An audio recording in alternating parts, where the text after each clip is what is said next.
So we're going to begin this morning with a story because I think as parents of children with Duchenne muscular dystrophy, or as people with Duchenne muscular dystrophy and females with dystrophinopathy, we all have a story to tell, why we're here, what we do, how we've managed, and how we think about this. So I'd like to introduce you to Lance Hester. Lance is a board member of PPMD and a good friend. Lance lives out there in Seattle, so he's way out west, and he's going to begin the session. Lance. Thanks, Pat. Well, hello, PPMD family. It's really good to be back at the annual conference. I was just telling Pat, I talk for a living. I'm an attorney. I used to be a teacher, but there's something about this that's intimidating. So bear with me. But I wanted to just start by saying my slides are a selection of pictures of my son Micah. By the time I'm done talking to you, you'll see there's a reason for each of them, or at least there was supposed to be if I cover everything. But rather than make points and click through, I thought I'd just let it play so that you can see this handsome fellow and the beautiful community that he's able to live in. So as Pat said, my name is Lance Hester. I live in a little town called Gig Harbor. It's a beautiful town. It's a little fishing town about an hour outside of Seattle. But what's more beautiful than the town is the group of young people who live there and are part of Micah's culture. As you can see in the pictures, Micah's 16 years old. He was diagnosed when he was 3. He's got a rare mutation, one that I haven't heard anyone else describe for their son. He's been in a wheelchair since he was 10. And physically, he's pretty much classically followed the curve of the disease.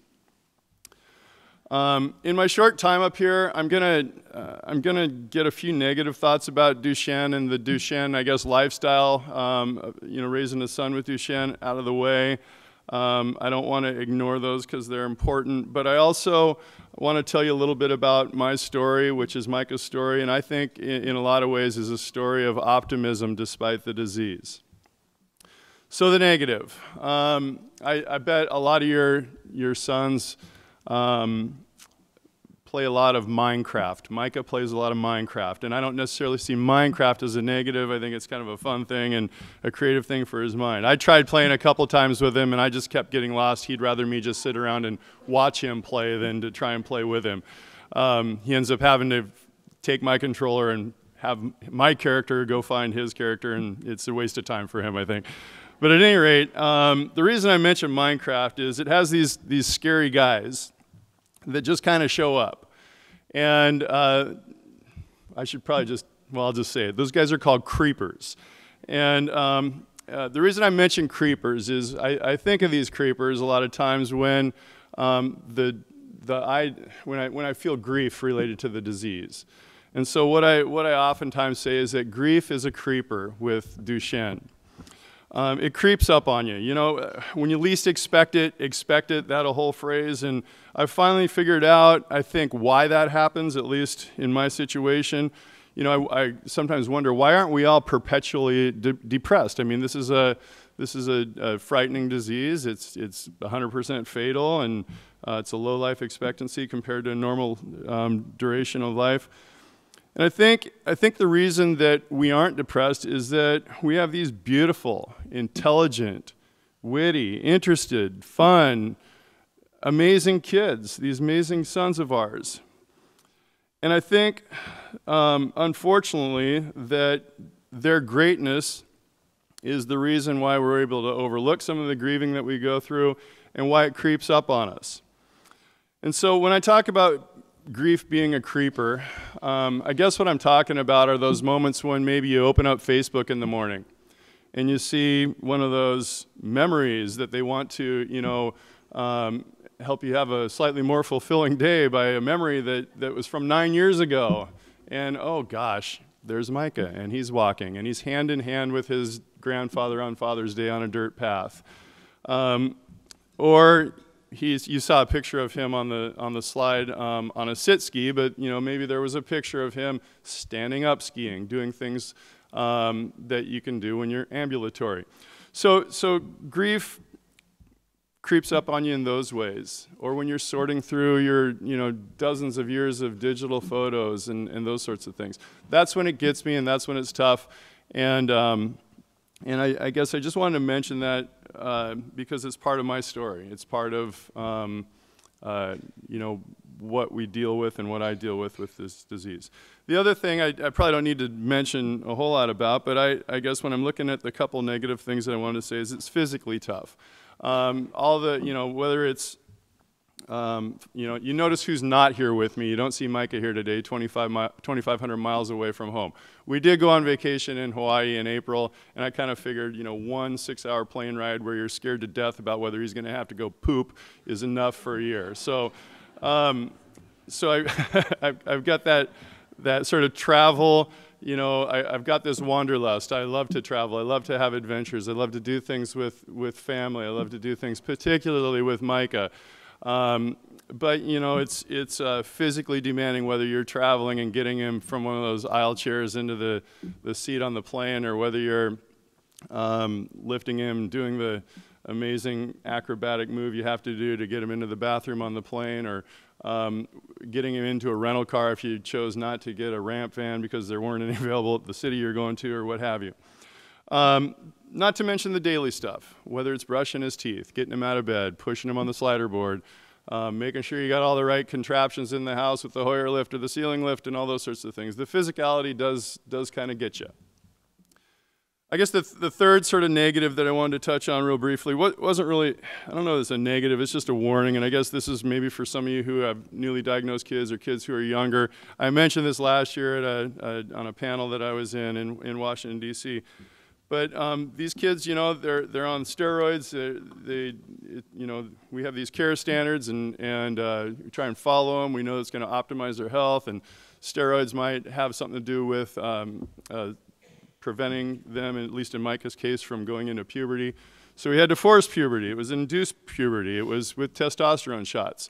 And I'd say that's more of a warning than anything, because that was an amazing year. I mean, yeah, his voice dropped a couple octaves. He finally started sounding and maybe looking a little bit like his actual age at the time of 15. But the conversations about girls, it's just it's unending. And some of you, we've talked and we've been through this together. But fortunately, that's come to an end. There's no question of his appreciation for the female physique, and that continues, but it's tempering. You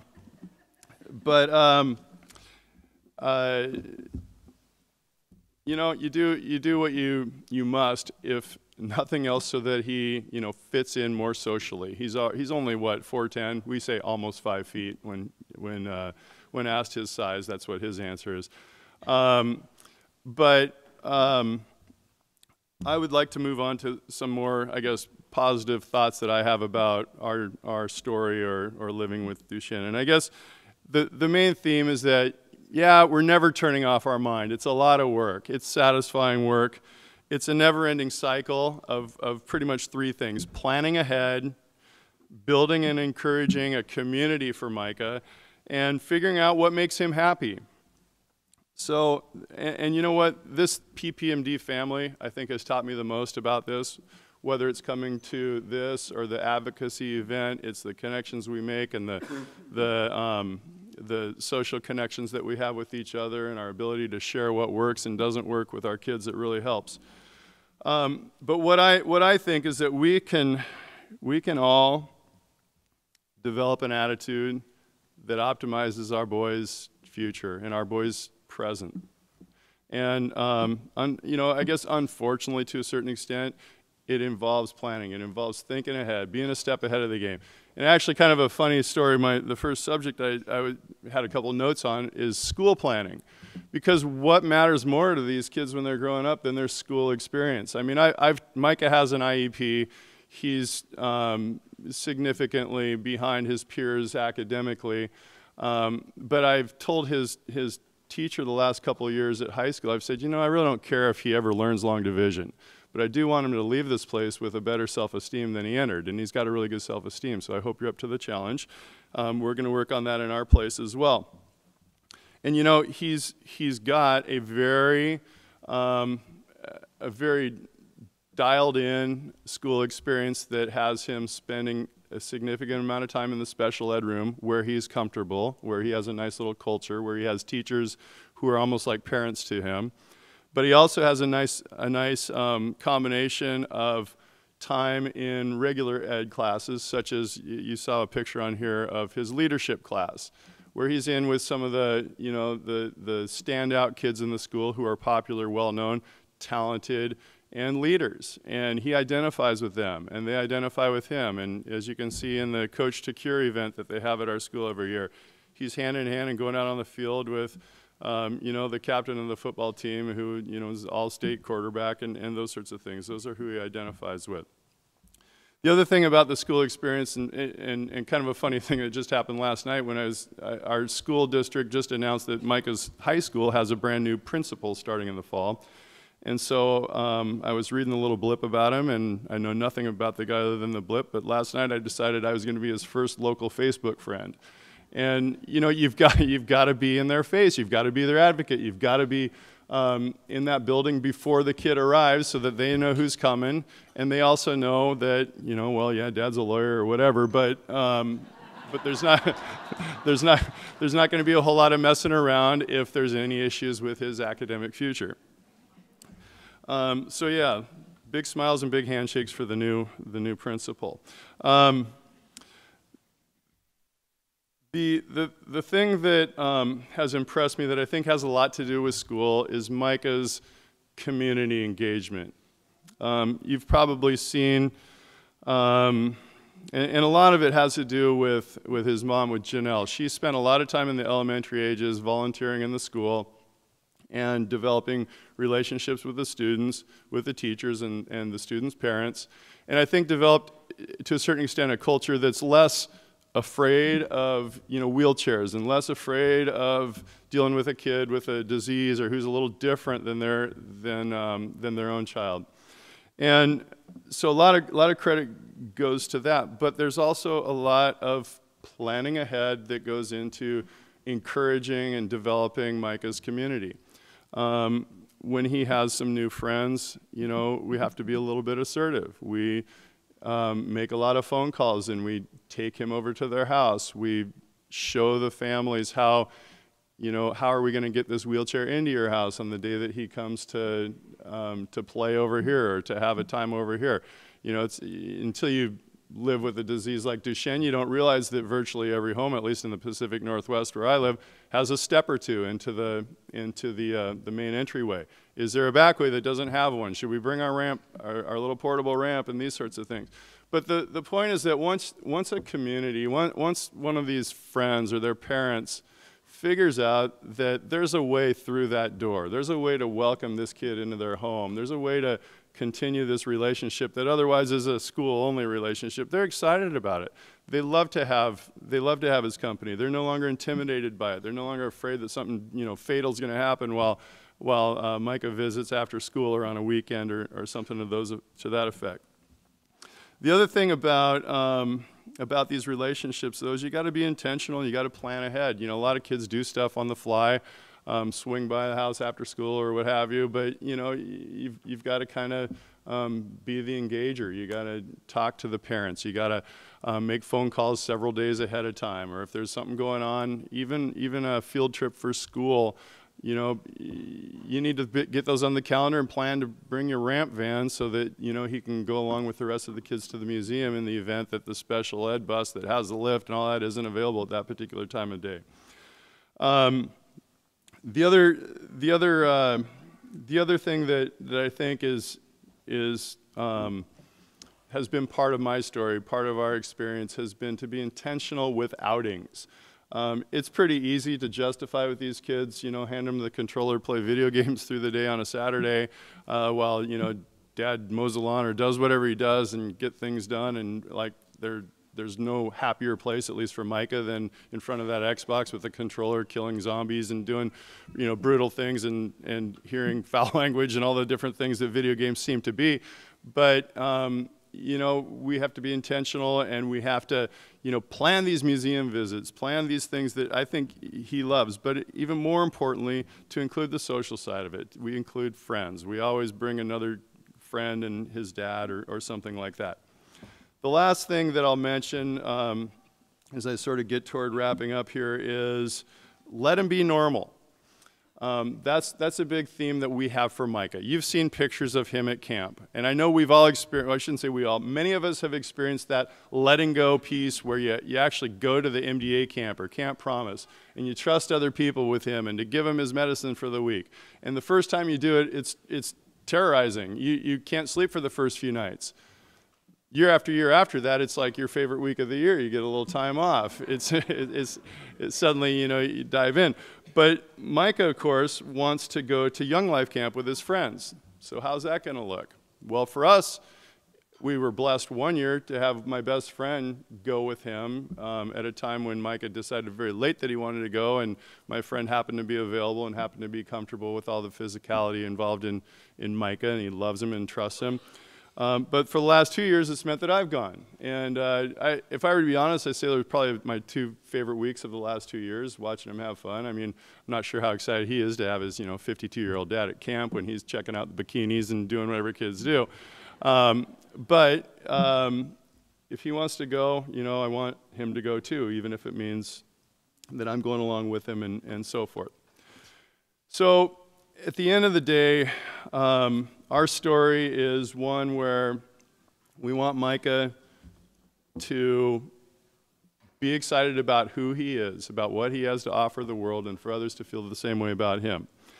At the end of a Friday night, maybe after the football game that he was part of in that picture right there, when I go to put Micah to bed at 9 or at 10, you know, maybe following the football game, maybe following he and I watching a movie or something funny on TV or what have you, it's sort of hard not to hearken to what his buddies are doing. Are they out doing the same stuff that I was doing at that age? Well, I hope not, but are they doing something fun? Are they doing something on their own terms that he's not, you know, necessarily part or easy to make part of? Maybe it feels like he's missing out, but you know, here's where we can kind of embrace our boys. And at least this is how I choose to look at it. After you're done putting him through the slider board, onto the bed, all the little maneuvers to getting, you know, his jammies on and his night boots on and making sure he had enough water and did you go to the bathroom, brush the teeth, and all those sorts of things. When things settle down and, you know, you're rolling him into that perfect position and he's having conversation through the whole thing. And he's talking about girls, or he's talking about whatever he did on Xbox, or he's talking about his friends. And it's an intimate moment, and it happens every night that you get to put your boy to bed. And it doesn't happen that way with your other 16 or 17 or 15-year-old kid. It's something that, you know, I wouldn't wish this disease on anybody, but it's a moment when the disease does bless me. And it's something that, that I appreciate about what it's done for my relationship with my son. So I hope that that you're up to giving your kid his optimal life. I'm going to keep trying to do the same. And I really appreciate you listening to all this morning. Thank you.